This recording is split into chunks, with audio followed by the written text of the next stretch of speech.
Hello and welcome to another video. Today is movie night. I'm going to see Argylle, I think that's how it's pronounced, at the cinema. Now, I haven't been to the cinema. I think the last time I went was in 2022 to see Jurassic World Dominion. That was, I think I just checked on my app, 13th of June, right, 2022. So I think that's the last time I went to the cinema. So it's going to be quite exciting to be back in a cinema, watching a nice big screen with all the audio as well. So looking forward to that. In fact, I'm going to be seeing more films this year as well. So the point of this video, though, of course, I'm going to be doing a movie review. Now, I will say, I'll probably take this review with a pinch of salt. I'm not great at movie reviews, okay? But I will give it a go. I'm just back from work. The movie starts pretty soon, so I'm gonna get myself showered, changed. I'm gonna pick up probably some snacks, maybe just one snack as well. And then hopefully I'm gonna enjoy this new film. So I'm back, showered. I've had some tea, as us English people say. Not a cup of tea, food. Tea time, food. So yes, I'm excited to see it. I've read some reviews, they're all sort of mixed, really. But I'm going in with a fresh slate and just gonna give you my opinion of the film after I've seen it. And as I say, take this review with a pinch of salt. Reviews for films are subjective. Someone can love a film, another person cannot like a film. So, right, I shall see you after the film. Well, I am back from watching Argylle. And did I enjoy it? Well, yes, I did. I think it's an okay film. I don't think it's something I would necessarily watch again. But I would probably pick it up on iTunes if it was maybe $2.99 to see it in 4K.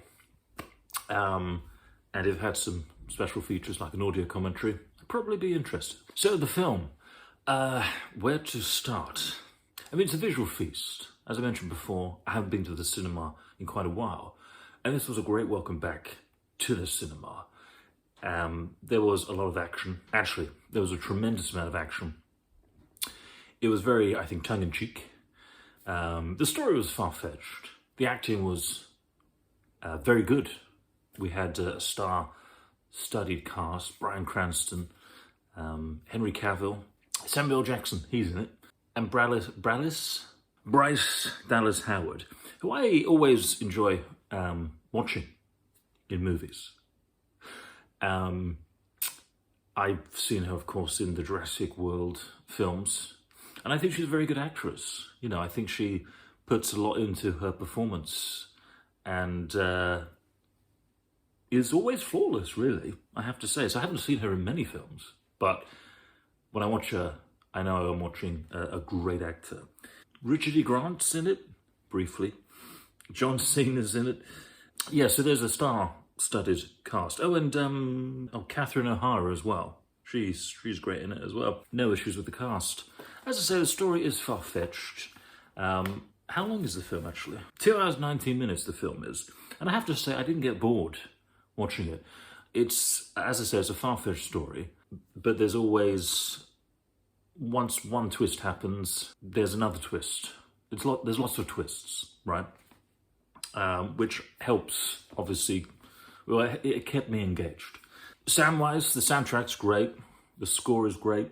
No issues there. Just trying to think what else to put in a review. Yeah, it's an okay film.